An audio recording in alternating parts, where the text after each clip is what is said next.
Hi and welcome, I'm Katie Hacker. Today we'll make our color story memorable as we make a bracelet with memory wire, parachute cord, and beads. Author Ashley Bunting is here to share her story and show us how. Hi Ashley. Hi Katie. Welcome. Thanks, it's so great to be here. Glad to have you. Thanks. And I love your projects, these are beautiful. You have such an eye for color. Thanks. Yeah, I really like to, these projects specifically are using the memory wire and the parachute cord.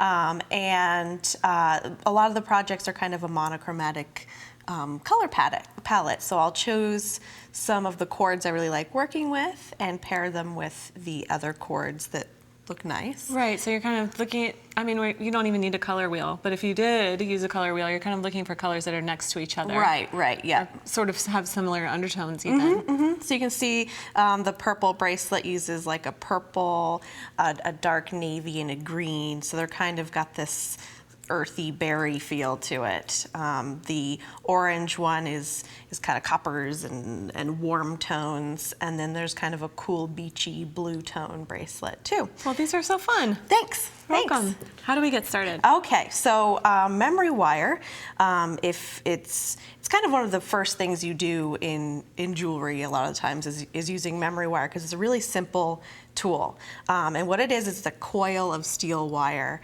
that keeps its form once you put beads and other components onto it. Right, so you don't even need a clasp. Exactly. Easy to wear. The one thing that is tricky about it is steel, so you don't want to use any of your nice wire cutters on the steel wire because it will dent them and dull them and eventually ruin them. So you want to make sure you do have a cutter that's for hard wire, steel, or ferrous wire. Okay. Yeah, these are, it's really important because it can take a little bite out of your jewelry. Exactly, yeah. You'll Flush have a cutters. dent, yeah. So I'll start by cutting my wire, and I'll usually start with about 6 coils. You can do as many as you want. The more, coils, the further it's going to fill up your wrist. Makes it look like it's a stack. Exactly, which is really popular right now. Sure is. So I'll just cut my wire, and then I'm going to coil the end. And there's this new memory wire too that comes as a flat wire, and what's nice about that is it gives it a really nice finished look to the end. And so I'm going to use a tweezer nose plier to coil the end of my memory wire. And I'm using that instead of a round nose because it is that steel wire. It can be really hard to get a nice grip on it because it's so tough. So the flat of the interior of this plier gives me a better grip on my wire. It also adds kind of a funky look there at the end of your bracelet. Yeah, you can kind of just play with it, have fun. More of an artistic effect. It doesn't have to be anything perfect. Great. So that's how I'm creating, so essentially this is just creating a stop for my components so they don't just slip right off the end of your wire. Okay, that makes sense. So that's the beginning of your memory wire. Then we're going to go into working with the parachute cord. Okay. So this is parachute cord here. It is a synthetic, so it's a plastic nylon material. And it's also a kern mantle rope, meaning... What does that mean? That means that it has an outer mantle or sheath and then the interior core or kern. So we're going to use some high durability scissors to cut this. It is a thicker cord. It does come in different thicknesses, and this is the thickest. Okay, so when you're looking for parachute cord, you want the thickest one if you're going to use it this way. Exactly. Because we're creating tubes that act like beads. You want to still have a nice interior opening to be able to slide it onto your material. So I like to start by cutting a variety of lengths, usually between about 1 inch to 1.5 inches, 2 inches. So I'll just cut kind of a bunch of different chunks of my parachute cord. All right. In various lengths. And then I'm going to use those tweezer nose again to pull out the interior core of it. So this white material just comes out, and now you've got this nice little tube. Great, and it keeps its shape too, even though you've pulled out the core. Yep, it still keeps its shape because it's woven tightly. Right. And then to keep it from fraying on the ends, we're just going to hit the very end with a little bit of heat. And what that does, since it is that synthetic, it melts all the frayable fibers together, and it'll just stay a nice little tube. Okay. So we're just gonna do it very lightly. So you'll just see that you'll get like a little bead of melting around the edge. You don't want it to actually catch on fire, and you don't want it to melt down. And just taking care of kind of sealing the ends. exactly.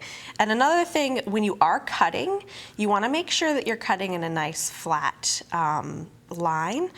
So then when you're adding your beads, your cord will actually flatly butt up against your bead. Okay, and so not rather than cutting on a diagonal. exactly. So I have here a bunch of them prepared already. And I'm doing kind of a nice green-blue tones here. Yeah, and you know, you have it under this light so that you can really see the colors.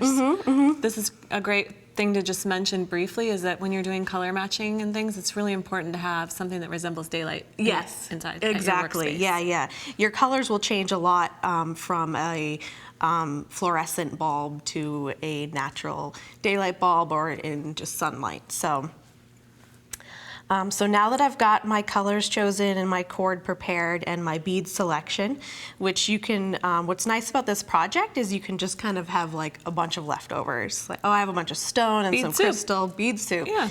And it works really well that way.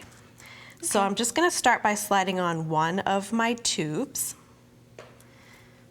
So I'll just put that onto my memory wire and slide it down. And then I'll choose whatever bead I want to work with first. I'm going to put on a little stone here. And then I like to stick to a pattern. So hunter green, navy, drab, olive. So I'll get my next navy on there. Okay. This would be a fun way to explore some color theory too. You could use like secondary, primary, tertiary colors. And what's nice about this, the parachute cord, is it comes in so many cool varieties of color. And you know, when you approach it, sometimes it can seem just like really, you know, too neon maybe for your color palette, but you can really mix and match them and kind of play them down to a more natural, muted tone or into like a really crazy, funky color palette. Yeah, I like all these earthy effects you have going on here. It looks great. Nice. And that's a really great tip too for when you're adding beads to memory wire. You want to coil them around rather than trying to stretch the wire out. Yes. Because it constantly is springing back to its shape. Right. And you don't want to accidentally take it out of shape either. Right. So I'm just going to get these around to the end. And then once you start forming your first wrap around, you're going to want to play with where your next beads land. So I'll get one more bead and one more cord on there. Let's do this guy. Okay. Also, when I'm doing this project, I like to choose kind of like one special bead or charm. So with the examples up front, they have these cool little star beads, and then the purple one has some lamp work. So you can really mix and match and play with all kinds of different materials, which lends itself well to the fact that you're using kind of an unusual material like the parachute cord. Yeah, I like that mixture of handmade and machine made. They look really good together. So I'm just coiling down this here. Okay.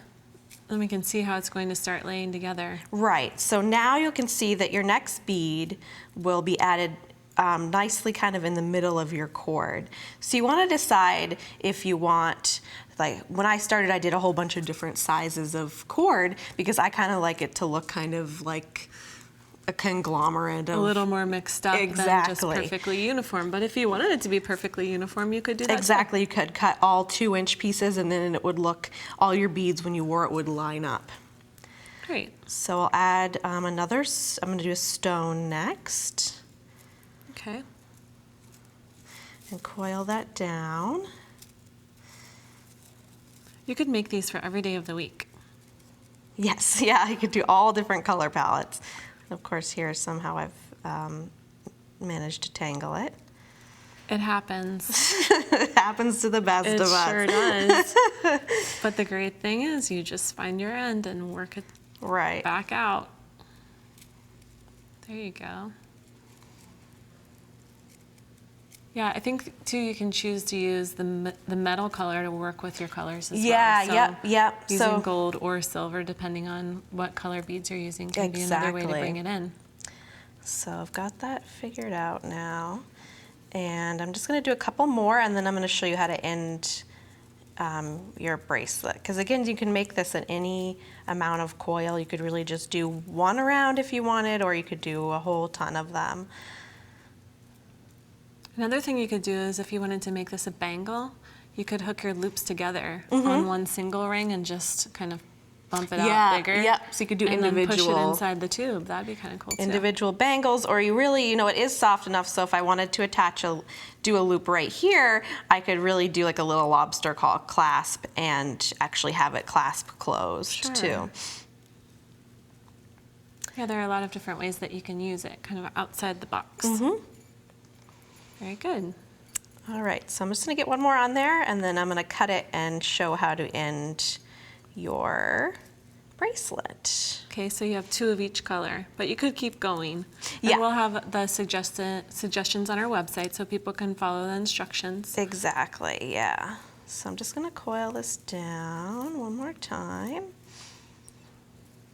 Looks good. So once you've got your desired amount, you're gonna cut your cord or cut your memory wire. And I like to give myself about 3/4 of an inch. Okay. And you cut that. And then we're gonna do that same coil again. That gives you a nice little spot to hang some beaded dangles too, or some charms if you wanted to. Yeah, that's another thing that's nice about this project is that you could do some like stamped charms, you could do little dangles, you can do just the beads. It's really open to your own interpretation of really what you want to do. And you know what? I can totally see our seed bead artists weaving through the cord itself. Once their bracelet is made, adding seed beads along each of those tubes. Yeah, you could stitch right into That's right. That would this be really neat too. So here's a little baby one. So it just would be around your wrist. One time. Like so, and you could wear, you know, you could again make it bigger, or you could make a whole bunch of different ones. You could stick with one color palette like this, or each ring could be different, so they really look like different bracelets, but they're all connected together. Great idea. So let's take, I know you're an author too. Yeah. And I'd love to take a look at some of the projects from your book. So let's start out with this one. Yep. So that one there is using leather, and I really like the idea, like with the parachute cord, kind of transforming it into a different component. And this necklace uses parachute cord, this one over That here. one does too. Yeah, let's take a look at that one and talk a little bit, since we've just been talking about parachute cord. This is a totally different look. Yes, yep. So again, I like the muted palette of this piece. Rather than removing the core, you can see the little links to that necklace are the parachute cord. Yeah, I could see using that to make a lot of different types of links, components, linking them together. And then let's talk, starting with the bracelet over there. It looks like you used some ribbon with chain. Yep, so that is using a velvet ribbon. And what's kind of nice about that piece is, you know, normally if you have a bracelet that ties on, it's really hard to get on and off.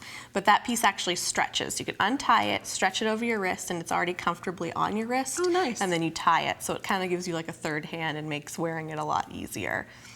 Very good. And then the piece with the braided cords, you could use that same type of technique. It looks like you wire wrap the ends to your filigree. Yep. You could use the same idea with the parachute cord too. Oh yeah, totally. Any type of cord yeah, would you could work make for a that. big, funky, chunkier piece like that. And that piece kind of focuses on figuring out your own findings. So it like that, you can wrap your cord rather than finding like a cord end. You can glue something to a clasp to make it into a focal piece.